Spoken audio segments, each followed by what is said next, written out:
Bienvenidos a todos al canal. Una fuente de alimentación ajustable es un atributo esencial en la mesa de un aficionado a la electrónica. Pero, a menudo, debido a su alto costo, muchos prefieren hacer una fuente de alimentación de laboratorio por sí mismos. Las fuentes de alimentación pueden ser lineales o conmutadas. La principal ventaja de los circuitos conmutados es su alta eficiencia, del 90% o más. En cambio, los circuitos lineales tienen una baja eficiencia, pero proporcionan una tensión de salida más limpia.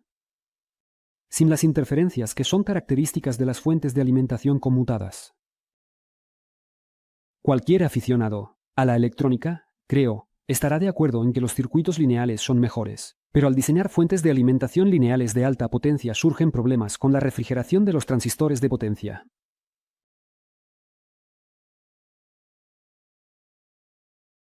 Te recomiendo mucho ver un par de los últimos vídeos sobre el tema de la fuente de alimentación lineal. Allí expliqué detalladamente todos los posibles problemas que se pueden encontrar al diseñar fuentes de alimentación lineales. Encontrarás los enlaces a los vídeos mencionados en la descripción. Explicaré brevemente en qué consiste el problema principal. Supongamos que has montado una fuente de alimentación con ajuste de voltaje de 0 a 30 voltios y corriente de 0 a 5 amperios. En el caso de un esquema lineal, si se establece un bajo voltaje y una alta corriente en la salida, por ejemplo, 3 voltios y 5 amperios, obtendremos una potencia de salida de aproximadamente 9 vatios. A cambio, habrá una caída de voltaje de al menos 27 voltios en el transistor. Teniendo en cuenta una corriente de 5 amperios, obtendremos alrededor de 140 vatios de potencia en forma de calor inútil que debe ser disipado de los transistores. Hay dos opciones principales para resolver este problema.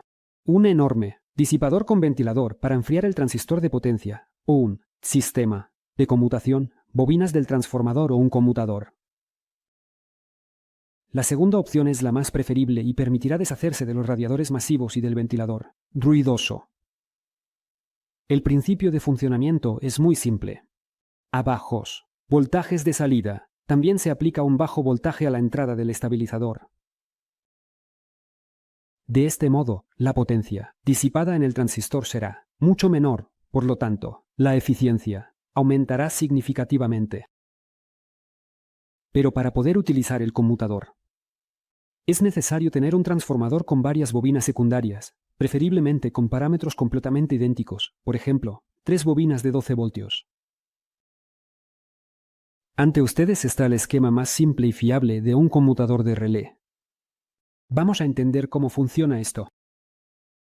Tenemos un par de diodos Zener con el mismo voltaje, un par de relés controlados por transistores de baja potencia de conducción inversa. El punto A se conecta a la salida de la fuente de alimentación de laboratorio. La masa de alimentación es común.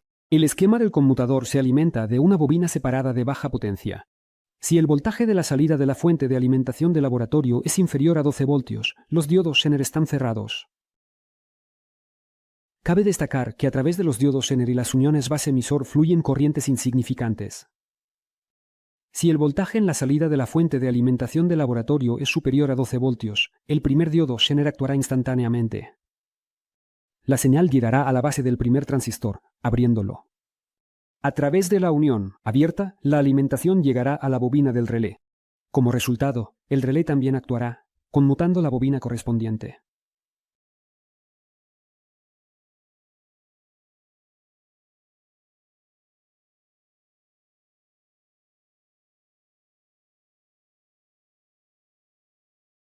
Ahora en la entrada. Nuestro estabilizador de laboratorio recibe voltaje 24 voltios. Al aumentar el voltaje de salida de la fuente de alimentación hasta el valor umbral, que es la suma de los voltajes de ambos diodos Zener, de la misma manera actuará el segundo diodo Zener, lo que lleva a la apertura del segundo transistor y activará el segundo relé. Ahora, al estabilizador le llega el voltaje completo de todas las 3 bobinas del transformador conectadas en serie. En este momento, el primer relé todavía está activado. A su bobina le llega la alimentación. Pero, ahora, este relé no juega ningún papel, ya que la alimentación llega a través del segundo relé. Naturalmente, esto no es grave, pero al añadir otro transistor con un diodo Zener al circuito, se puede resolver este problema. Si el voltaje en la salida de la fuente de alimentación es mayor que el valor de la suma de los voltajes de estabilización de todos los diodos Zener, el tercer transistor se activará, derivando la base del transistor que controla el primer relé a la masa de la alimentación. S se cerrará y el relé se desconectará. El diodo Zener adicional es necesario principalmente para proporcionar una especie de histeresis, de desconexión, pero esta parte se puede excluir completamente del circuito. En nuestro circuito se utilizan relés con un voltaje de bobina de 12 voltios.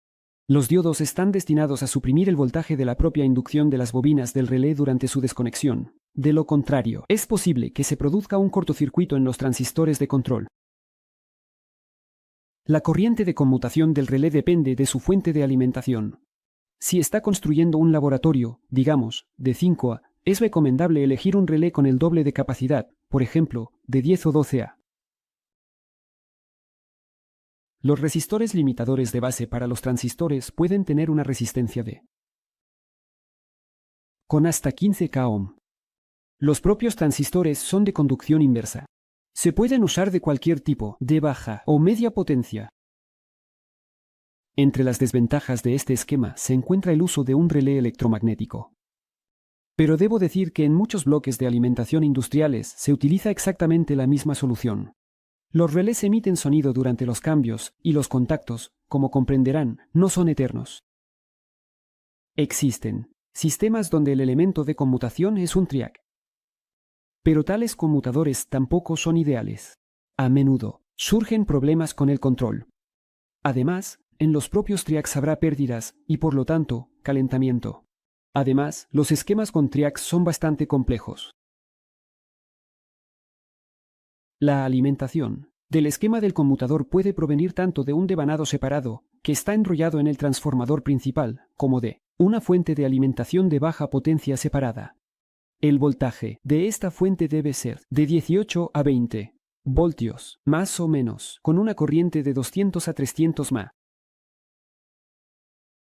Bueno, chicos, creo que no he olvidado nada. La placa de circuito impreso con el esquema se encuentra en el archivo del proyecto. Encontrarás el enlace en la descripción. En la descripción también habrá enlaces para comprar todos los componentes para el montaje de este mismo sistema, así como enlaces a conmutadores ya ensamblados. Ha sido Casian acá y hasta la próxima. Adiós.